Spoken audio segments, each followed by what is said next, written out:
dilakukan oleh seorang anak pejabat. Wih, Gitu ya. dibahas juga tuh di Hal Barabas pagi ya. Ya, ini sedang heboh. Jadi bagaimana tentang sanksi pidana terhadap mereka yang melakukan penganiayaan? Betul. Untuk dapat diketahui penganiayaan ini ada penganiayaan biasa, ada penganiayaan ringan, ada penganiayaan berat yang mengakibatkan luka berat begitu ya, dan ada juga penganiayaan mengakibatkan matinya seseorang. Oh, jadi ada 4 jenis dari penganiayaan. Ada jenis-jenis itu, dan kemudian ada sanksi pidana yang berbeda terhadap pemberlakuannya. Setiap jenis-jenis tadi Ya. sanksinya beda-beda. Benar.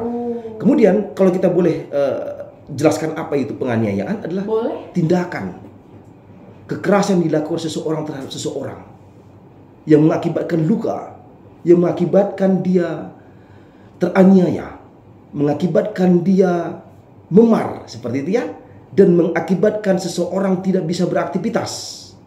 Ini juga termasuk kategori penganiayaan. Ini bisa dispesifikasikan apakah ini bisa beraktivitas akibat dari penganiayaannya, pemukulannya, atau yang secara pemberlakuan ini bertentangan dengan hukum. Kenapa dikunci dengan ada bertentangan dengan hukum? Karena bisa saja tindakan yang dilakukan seseorang terhadap seseorang yang mengakibatkan luka belum tentu saja dia melakukan perbuatan melawan hukum.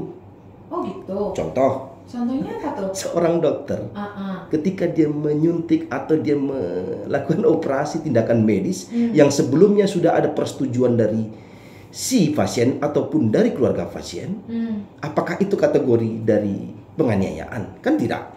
Dia kan mengakibatkan luka. Bisa saja dia mengakibatkan memar dan lain-lain. Dan ini tidak bertentangan dengan hukum.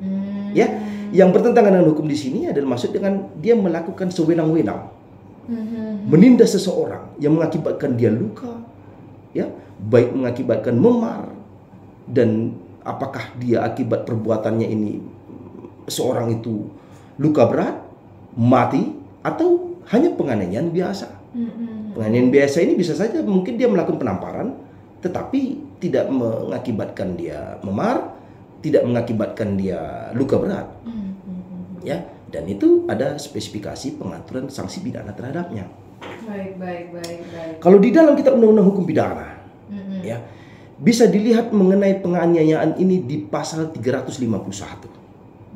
Ya, di pasal 351 ini juga mengatur bagaimana penganiayaan itu biasa saja sanksi pidananya bisa diancam dengan 2 tahun, ya.